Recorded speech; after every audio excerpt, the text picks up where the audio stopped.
Hi there, I'm James, and I'd like to welcome you to this new North-South Divide podcast called Sky. Yes, hello, I'm Trev.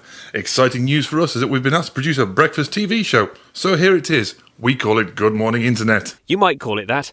I won't.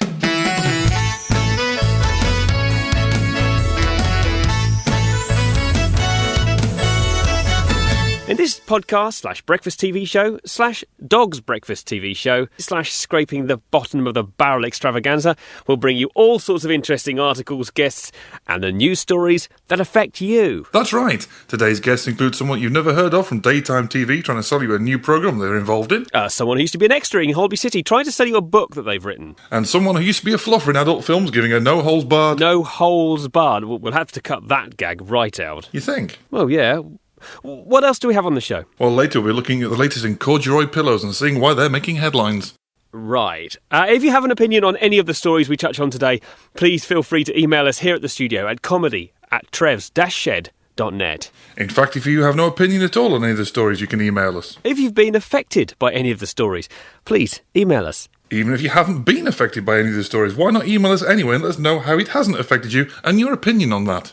Assuming that you have an opinion on how this story did not affect you, why not email us and tell the world? And if you haven't got an opinion, why don't you email us to let us know why? Just email us, please. This breakfast news show only has enough material to fill, 20 minutes, and we're scheduled to run on until some half-arse antique show starts in about 3 hours. Yes, for some unfathomable reason, we want your emails and opinions. Ill-founded, vacant and idiotic as they may be, we still want them. In fact, we want them more so we can laugh at them off air and reinforce our belief that we're better than you because we work in TV. I think that we should go to the news. Yeah, hit me with the news hounds. The misinformation you need when you need it least. This is the North-South Divide News Bunker. Today's headlines. Knife crime figures down, fork and spoon crimes on the increase. Alanis Morissette, ironically, has been brought in for questioning. Mayonnaise disaster at Birmingham New Street Station. 3 Burger King employees killed. A police spokesman says, "We're not really fussed." Atlantic crossing attempted by an idiot in a jacuzzi goes disastrously wrong just off the coast of Cornwall. But first, hat news then. Headwear with brims wider than 1.2195 centimetres in any direction will soon be illegal under new EU regulations after the French government's health and safety working think tank, Le Chapeau Object Dangereux, have had their proposal for a ban ratified without feeling the need to resort to a public vote.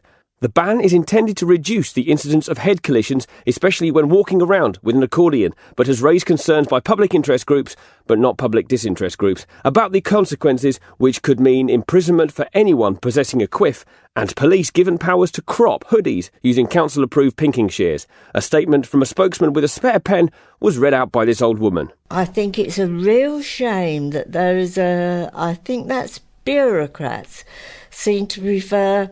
No, I can't read that bit. The hat-weed in pubic rather than... It's no good. I haven't got my reading glasses on. Can I have my tea now? Where did you get her? Oh, she's Kimberly Penge's mum. You're an idiot. Well, that's what I told her. 6 men have been arrested after they were discovered playing football on the M25 during last week's record traffic jam that stretched between Junction 27 and Junction 11, also requiring 2 runways of Heathrow Airport to be requisitioned to accommodate the extra traffic. Eyewitnesses, ear witnesses and journalists in attendance from Central Reservation Monthly reported that the occupants of 2 vans climbed out of their vehicles and started having a kickabout an hour into the jam. The traffic had been brought to a standstill by a small bump on the clockwise carriageway, causing drivers to become mesmerised by the pretty blue and red flashing lights.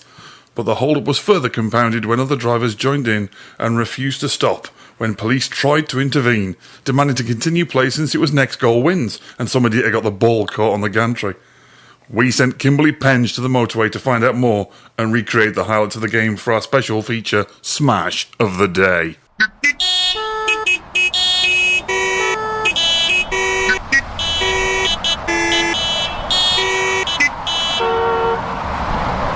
Guys, I'm here on the M25 and it's really, really busy. I've made it down the exit slip about half an hour ago. I'm a bit stuck on the hard shoulder now. Could you send someone to come and get me, please? Trev? Is she done? Trev, I'm stuck. I have no idea. And finally, rural news. The weekly newspaper of Little Baldrick in Dorset has a report of a scandal that took place when Clement Debris had cause to visit the village since he had an appointment with a local poultry slaughterer. When he spoke to a nearby farm worker who was removing the feathers from a bird, he was told in no uncertain terms that he was an unpleasant man, but was only being nice to him because his colleague was delayed. We spoke to Mr. Debris and asked him about his experience. Well, personally, I found the whole thing rather upsetting, although it is possible that I did mishear him. Now that was some exciting news. Let's have a look at some of your emails that we've received about them. Really? OK, if you're sure. Right. OK, here's one from a Gordon in Wallsend. He says that he doesn't agree with the government's stance on this issue and believes there should be more consultation time to look into it further. Oh, OK. Another one here from Gordon in Wallsend saying that he agrees with the government's stance on this issue and believes that there's no need for any more consultation time to look into it further. Yeah. Fascinating stuff there, Gordon. Thank you. Now we've covered the weighty story of the day in minute detail. There's one here about you, Trev. Really? Yes, it's from a Tommy in Wakefield. He says that when you were younger, you were a very funny man with ideals and a fire in your eyes. Ah, true, so true. And he wonders what happened to make you into the sad hack that you are now. Well, the light in your soul has died, crying out to the world in a pathetic shadow of your former self. Where did it all go wrong, Trev? Right. This one here is from Frieda in Wolverhampton. She asks, why is it the end biscuits in the packer are always broken? She suggests that the manufacturers take these end biscuits out and solve all of her biscuit problems. Well, I would suggest that biscuits are the least of that woman's problems. James, play nice. Sorry. And a final one here, thankfully, and this is from Edna in Evesham, and she writes that she loves the little bit of banter that we have when we hand over to the weatherman and our gentle mocking of him. She says it really makes her day. Really? Good God. I suggest that the pointless old Harridan tops herself. Her life has ceased to have any point at all. Harsh, but fair. Well, I'm sick of this cheesy niceness already. How about you? Oh yes, the banal stupidity of the stories, the pointlessness of the supposedly famous guests, and this sofa. I mean, what is that? I'm no Lawrence Llewellyn Bowen. Well, you're no Jim Bowen, come to that. True, and thankfully on both counts. But why is this sofa so beige? It's more bland than a Christmas special of My Family where they go on holiday and meet up with the Vicar of Dibley. It's duller than the toilet roll aisle in Asda in Dunfermline. And breathe. Sorry, how much longer of this breakfast tat are we here for? 3.5 hours. Ah! Echoing the viewer's thoughts there, I shouldn't wonder. Shall we go to the weather? Yes, here he is, Martin the Weatherman. In time-honoured light news style, we have to have a charming bit of banter here when I make some funny remark about him in a slightly derogatory way. Well, go on then. Oh, I've got one. Hang on, here we go. Here's Martin the Weatherman. I hear he's got a small cock. What? Oh, I see. Is this going to be some sort of a setup where you reveal that he likes breeding chickens or something? No, he really has a small cock. I think you misunderstand the idea of light-hearted banter there, Trev. Oh, I don't think so. Well, unfortunately, we can't get the weather at the moment. There's a technical problem, so we'll come back to that later. OK, in that case, let's go to the next item. We are not the only ones around who are trying to entertain and inform the proles at this time of the morning. The local radio DJs are busy. Local radio DJs? Seriously, is this really the next item? Apparently, according to the man upstairs who keeps shouting at me, it is. Do you want to read this bit out, James? I'm off to bang my head on a desk in the hope of some form of clarity. OK. Anywho, here's some local rubbish radio DJ, and we're going to listen into his show. Enjoy, or more likely, don't. Well, gang, that was Krazy by Seal, a totally crazy song like me. I'm crazy. Well, that's nearly it for today's show, apart from to say hi to all of our new listeners via the North-South Divide Breakfast Show. Hopefully this will mean that I'll soon be moving on to better things. I couldn't agree more. Anyway, all of you loyal listeners are waiting patiently for the Brain Racker. Today's quiz is especially difficult. If you turn your radio off. Thanks, Brian. It's meant to tax the old grey brain cells. So get your brain in gear and prepare for the Brain Racker. The Brain Thatcher. The Brain Racker. Gary? Excuse me a moment, all you people out there in Radioland, but my producer wants to speak to me. What? Your listeners couldn't get their brains in gear even after exploratory surgery. The 3 listeners you get every day sit in their wet underwear using the one brain cell that they share.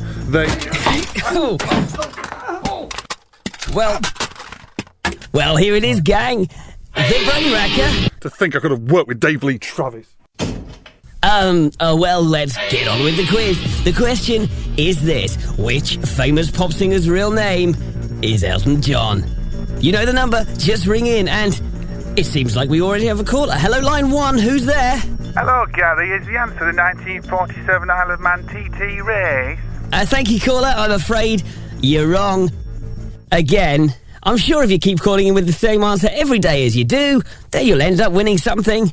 Probably your own room with rubber walls and a jacket that ties up the back. Anyway, gang, I'm afraid that's all we have time for today, so bye for now. See you tomorrow. Catch you all later. So let's capitalise on that and go to some adverts where parasitic advertising people try and sell stupid commoners stuff that they don't need in the guise that it will somehow make their meaningless lives somehow less worthless. Always end on a positive note, Trev. Are you paying too much? Insure your car. Insure your car with us. We're really car insurance will save you money. Are you confused by all the insurance, financial, utilities and retail websites that claim to save you money? My supermarket are trying to sell me car insurance and pet insurance. Just say your line. OK. I'm confused and gullible. Me too. I've had emails from several of these websites offering to save me money on my car insurance. I've also had some emails offering to enlarge the size of my penis. Just say the line! Sorry, I'm confused and gullible. Are you confused and gullible, unable to figure out for yourself different quotes for different services? Yes! Then you need confusedandgullible.com. Confused and Gullible takes all of the details of those other sites' claims to save you money and runs as an instant comparison to let you know which is the best one for you. So if you're the kind of person that thinks having one dirty, great big loan secured against your house is better than several little ones that aren't, confusedandgullible.com is for you. Confusedandgullible.com cannot be held responsible for any information it gives you.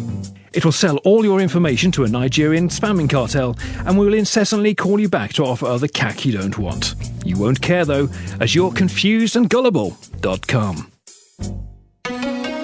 Hi, I'm Gerald de Bonio, General Manager at Honeston Furniture World, and I'm here to tell you that this weekend we've got a special event happening here at Honeston World of Furniture.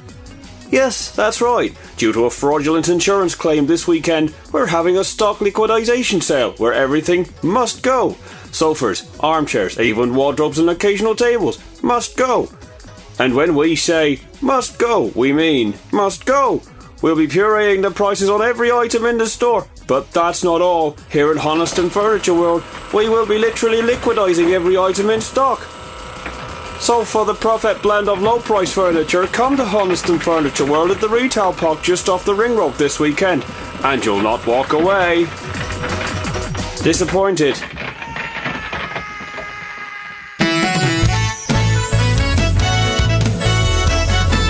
Welcome back from this seemingly endless parade of meaningless guff attempting to make you buy something you neither want nor need. Trev, this is commercial TV, you know. Anyway, what delights await us now on this North-South Divide breakfast TV takeover thingy? Well, next we have Jordan Smith, who's here to talk about his new fitness DVD. Oh, good grief. OK, send the dullard in. Good morning, Jordan. Thank you. Good morning. Well, that's nice, isn't it? So then, why should the idiots, sorry, I mean consumers out there, buy your fitness DVD in preference to the millions of others that are already out there? Well, I mean, look. Here's one from that curly-haired bint off of Corrie, another one from one of the losers, and I do mean losers in both senses of the word here, of Big Blither. Finally, one here from some bloke that was once an extra on Casualty. So, Jordan, you have 30 seconds to sell me your own variant of this tawdry type of tat. Why is yours different? well, Trevor, my DVD is different because I'm not famous. Aren't you? Oh, sorry. I just assumed that you were some nobody that I'd never heard of. Well, I suppose you are really, aren't you? Well, that's harsh, Trev. Very, very harsh. But fair. Sorry, Jordan, I would come back to you to talk a little bit more about your promotion, but there are two problems, I'm afraid. Well, are there, Trev? Yes. Due to me ranting at the beginning of this, we're almost out of time. And the other reason? I don't really want to talk to him about his pointless self-congratulatory DVD anymore. I simply don't care. Shall we leave that there? Well, may I start by thanking you for attending. This is the first ministerial brainstorming session, and I hope we can get something useful out of this. Does anyone want to get the ball rolling, so to speak? May I? Thank you. Well, I'm sure that we're all painfully aware of the negative coverage that this obesity epidemic has been getting in the media recently. Well, I have a couple of points that I'd like to raise on the matter, if I may. Well, please do. Well, firstly, how can it be classified as an epidemic? You don't catch obesity. You don't get passive calories from sitting near a fat person eating a pizza. I mean, how stupid is that? And your other point? Okay. Well, I've been looking into the figures for this over the past few weeks, and I've noted the statistics have been skewed by the top few percent of morbidly obese people, making the figures top-heavy, if you like. Not really, but carry on. Well, it's true. The top 10% also are making the figures look worse than they really are. So what's your solution to the problem? Culling. Culling what? Not what, whom? I'm suggesting we call the top 10% of the heaviest people in the country, and that would get the figures back into a better light. You can't do that. Why not? It's not that they're going to run away, is it? So you're suggesting that we kill human beings based on the fact that they're too fat to massage the government's obesity figures? I'm not massaging their big fat wobbly figures. Stop talking, just stop. I've never heard anything so crass, inhumane, and simply downright wrong. You probably don't want to hear my thoughts on dealing with active paedophiles then. The North-South Divide. Come back here, you blackguard. So I was driving through Wales the other day, which is always a great way to start a conversation, and I noticed that there were multilingual signs. Signs in English, signs in Welsh. And I think we should, perhaps adopt that for the rest of the UK. Cunning linguistics. Quite so. For example, hospital, just give up. Or even better, have signs in another language that don't actually say the same thing as us on the signs. I actually like the idea of that. Hospital in English, bakery in French. Just to confuse people who actually speak that language. Or just lead piping. Just random stuff from British culture. It might do it. I like the idea where it actually says the better description. Hospital, give up all hope, all ye who enter here. I like that idea. No, I did hear that actually in Wales they were thinking of introducing driving on the continental side of the road to be close to part of Europe. The problem came when they wanted to introduce it in a staged form. They actually did do that in Sweden, didn't they? Well, Is it Sweden? I think there was one of the Scandinavian countries in the late 60s drove on the same side as us and overnight changed it to the other side. I mean, that's just a recipe for disaster, isn't it? Well, that's right. I mean, you go to any port or airport and you'll see signs on the exit saying, drive on the left, for God's sake.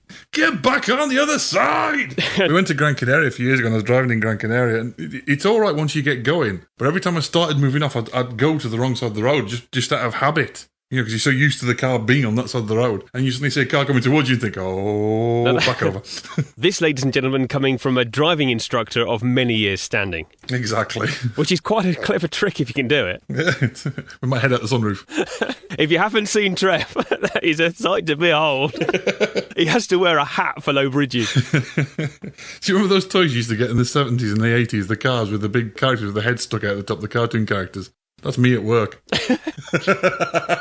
I have a clipboard and everything. If you push it down, does it make the car go along? Yeah, push my head down and shoot off and hide under the sofa. Depending on how terrifying the driving examinant, I was going to say. The driving exam candidate is driving, you slowly raise your head out the top of the sunroof. And gradually climb out and hope they don't notice.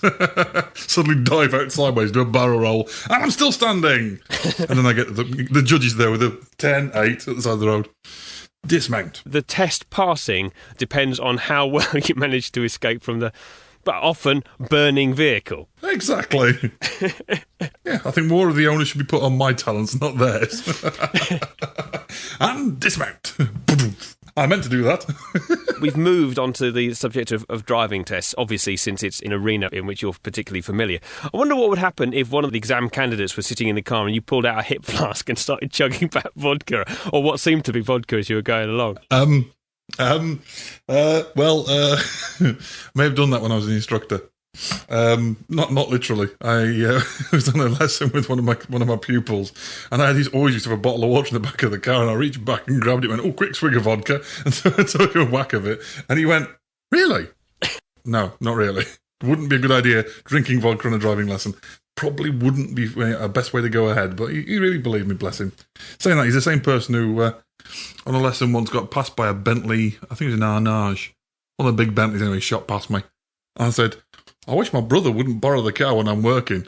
He's like, your car? I said, yeah, because of course I'd be tooling around in a diesel Corsa all day if I could afford a Bentley Arnage, wouldn't I? Oh, fantastic. The thing is, when their driving career depends on your opinion, it kind of matters, doesn't it? You can say anything to them and they'll believe it. Really? So you pass the test if you bring them cakes. I would never, of course, abuse that position. I have to say this at this point. You know this thing about people always say that if a woman wears a low-cut top or flashes a bit of leg, they're more likely to pass the test. Right. It's not true. We're more likely to fail it to bring her back again because we want a second look. Hey, very good. Good point. Exactly. You got to think these things through. Please, now, if you could get into the car. What? In these shoes? That's just me.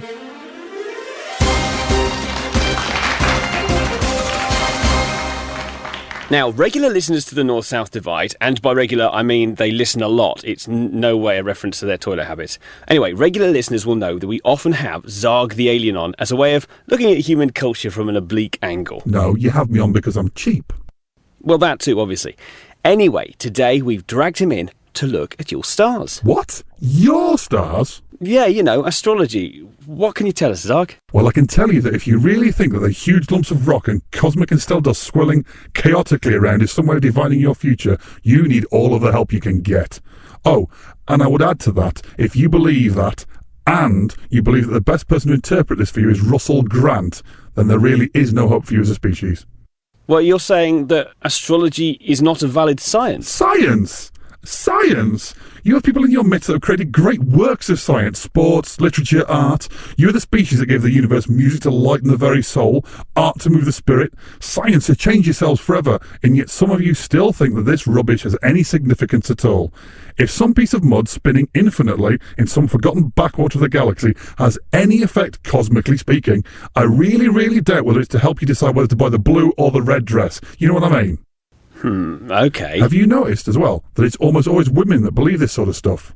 Past lives, astrology, ghosts, that sort of thing? I'm not saying anything to that. My wife would make sure that this life was my last one if I did. Ah, so I see you agree with me then. I never said that! You didn't need to, your silence spoke for you. Yes, dear. No, I never said that. He did. Oh, I am in so much trouble now. Thank you for that, Zarg. Thank you so much. No problem. Shut it! We realised recently that the North-South Divide has just entered its 100th year, and obviously we couldn't let a momentous milestone like this to pass by without a celebration. By momentous, I'm hoping you mean it'll only last a moment? Oh, you! No, we thought it would be a good chance to look back at some of the highlights of the last century of North-South Divide. That, and it's a cheap filler for the podcast, obviously. Well, that too. There are so many highlights for us to choose from, though. Really? Hush you! There have been many features or stories that have been part of the rich mosaic that represents the diverse nature of the North-South Divide. Allied to that, our unerring ability to be at the right place at the right time for those important news stories that changed the world. Have you just bought a thesaurus or something? Look, just listen to this report from Robin Whitfield, our reporter at the arrival in America of the Hindenburg airship.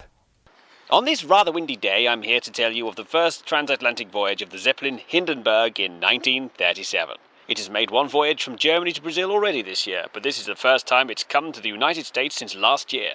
It's a very exciting time for all the people who are here to witness it. The world's press are also represented by newsreel, radio and newspaper reporters. I am the only podcast reporter here, but that's no surprise since the internet won't be around in any meaningful form for at least another 60 years. What is all this noise? I'm trying to read my script here. Yes, we were at the cutting edge there, James. Well, maybe this one will impress you then. It is the 22nd of November 1963 in Dallas, and from my viewpoint on a nearby grassy knoll, I can clearly see President John F. Kennedy's motorcade as it passes down Elm Street on this historic day. But that's amazing, James. Our reporter was on the spot at the time of the assassination. This is huge! We could be able to make or break all of the conspiracy theories that have been circulating since. The magic bullet theory, the hitman on the grassy knoll. Well, maybe if our reporter hadn't fainted at the sound of the gunfire, fallen over, knocked his head on a rock and come to believing he was a living reincarnation of Louis XIV. But his tape recorder? It was in his pocket when he unfortunately wet himself in surprise, shorting it out and electrocuting his cobblers. Great balls of fire! So in summary, not that impressive again. Is there anything that we haven't managed to completely cock up? No, but there is this. I am driving through Paris in the early hours of the morning. The roads are quiet, but soon they'll be full of paparazzis. In this city tonight is Princess Diana with her new beau, Dodi Fayed, the son of the proprietor of Harrods. Bloody Mercedes driver shouldn't be allowed on the road. I hope there isn't much damage to my hire car. I had enough trouble as it is getting this little Fiat Punto. Make it stop, please. Tell me that there's something we've done right. Well, we did do much better with one of our world-famous Flash Ramsbottom, the Northern Space Adventurer. Well, here's a clip now. These are the adventures of Flash Ramsbottom, Northern Space Adventurer. From the beginning, where he first meets his erstwhile companion, Lestrade. Here are a few of their finer moments. Who the hell are you? Come with me if I wants to live. You said that we'd never have to go to Doncaster again. Happen I did, lad, but no one could understand the ways of the universe. The chances of anything coming from Mars are 1,000,000 to 1. So you say. What do you know about it? How can you expect me to focus under these circumstances? It's giving me a bloody headache. But Flash, you can't enter the orifice when the eyes are closed. Now then, let me explain this Earth thing we call love. I'm flattered, Flash, but you're just not my type. The North-South Divide. The other day I was at work and noticed one of the local police cars. And it goes back to what you were saying before. You know how businesses have all got these crappy mission statements these days? Oh, right, yes. South Yorkshire Police have got one. And it's justice through courage. Other bitters are available. I do think that they should really be more honest. Like, South Yorkshire Police, pushing pedos down the stairs for you. That kind of thing. You see, there was me. I was just thinking, written on the side, Nino. for the hard of hearing. It's the police! Yeah, absolutely. Take justice into your own hands, beat yourself up. It's not the police I'm having to go at, because I have no problem with the police, but I think just this whole sort of mission statement guff is just mental. Businesses that have no right having a mission... When I worked at British Gas, we used to have a mission statement, and it was warmth was one of them. Warmth? What? What was the point of that? I built myself a PC a little while ago, and it came with an Asus motherboard. And on the outside of the Asus motherboard, and I still have no idea what it means, it says, rock solid, heart touching. Heart touching? Did you not notice them touching you? Exactly. Rock solid. Literally, heart touching. That's quite sinister, actually. As if it's got little sort of spindly pins like some terrible horror movie. Or going through your rib cage. Oh, no. Oh, crikey. I painted a nasty image for you. Yes, I mean, there are a huge number of slogans and things. I mean, I first encountered the John Lewis one, the age of like 13 or 14, and it said, never knowingly undersold. And I still I don't know what it means, never knowingly undersold. Does that mean we're never going to charge you less than you think? I'm not sure. I've always wondered that, because it's kind of a double negative, isn't it? Yeah. It doesn't really make any kind of sense. We're never knowingly undersold, so we're doing it. British Telecom, we're not bad at all. We're really not that great, but not awful. We're kind of in the middle. Yeah. I don't know. My dad's electric piano, I think it's the one he's got now, and he turns it on, it's a Japanese... Obviously, that's not a good site. It's a Japanese machine. Fantastic machine. Don't get me wrong, they make great musical instruments. But you turn it on, and it says, have a good music. What? Have a good what? Have a good music. Have a good war on terror. Have a good sideboard. What? It's just abstract concepts. You see, you kind of wonder who had the idea of making these things, because your stereo these days will say... hello or good morning, because it's even cleverer than that, and goodbye when you switch it off, not when you pull the mains out the back. It gets a bit of a nasty shock. Exactly. I'm dying! Don't do that, Dave. What are you doing, Dave? You know, somebody obviously sits in a laboratory, goes, right, it can already play CDs, it can do radio, you can turn it up and turn it down. Oh, I know, why don't we put the eject button on the remote control? Yeah, that's a good idea. Because, of course, you don't still have to get up to walk across the machine to get the sodding thing out. Exactly. Another example, right, is your microwave oven. It's got a light on when it's cooking. So you can see the food explode? It's when you're doing horrible things you shouldn't be doing. That's what it is. Absolutely, yes. You can watch things inside the microwave explode that really shouldn't be in there. It is tempting fate. It's attempting a brainiac moment, isn't it? Oh, what happens if Unwary small pet passes by, that kind of thing. Christopher, we were around my dad's house today and we were doing a little bit of cooking. He said, I'd like to do a bit of cooking. Can we put an egg in the microwave? I wonder how you've seen that. Exactly, yeah. That must be on the internet somewhere. It's on the internet, but you can't smell the internet. Some of the websites I've seen, that's probably for the best. True. Remember, you can't unsee what you've seen. Click links carefully. Very good advice, that. Maybe there should be the next Microsoft generation of operating system. It comes with this kind of mind mess up filter, where if someone sends you a link on April Fool's Day or at any other time because they don't like you, it checks it for you and finds out if it's something that really you shouldn't be seeing. Windows has detected that you're going to click a link that's going to make you want to scratch your eyes out. Are you sure you want to continue? But then you have to think, whose job would it be? And how damaged would they end up having to do that job for a living? Oh, no, don't like that. Right, add that one to the... Show that to Dave. Oh, no, we can't put that one in. I really don't think I'd want to do that job at all. If you've been on the internet for a short period of time, there are lots of shock sites out there with disgusting things on. Don't go looking for them. Really don't. Save yourselves. Run away now. Keep away from the internet. Listen to the North-South Divide, nothing else. Exactly. Just send it to your homepage and we won't link to anywhere. Ever. The internet stops here. We are the beginning and the end of the internet. That's probably truer than you think, isn't it? Mm.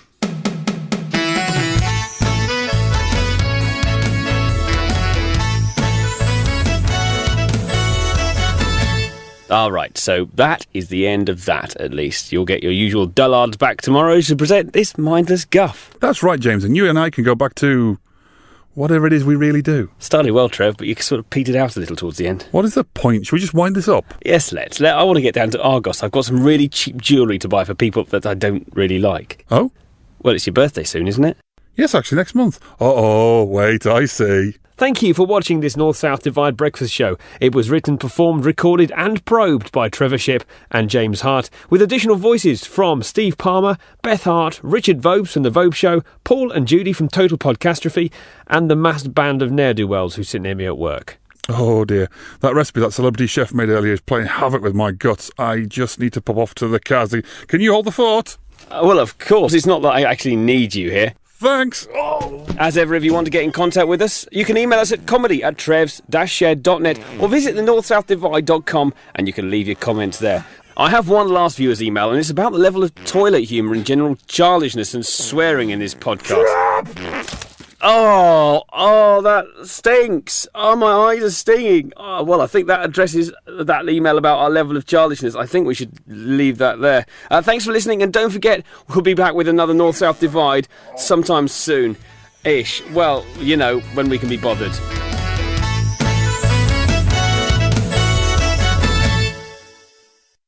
Spangles.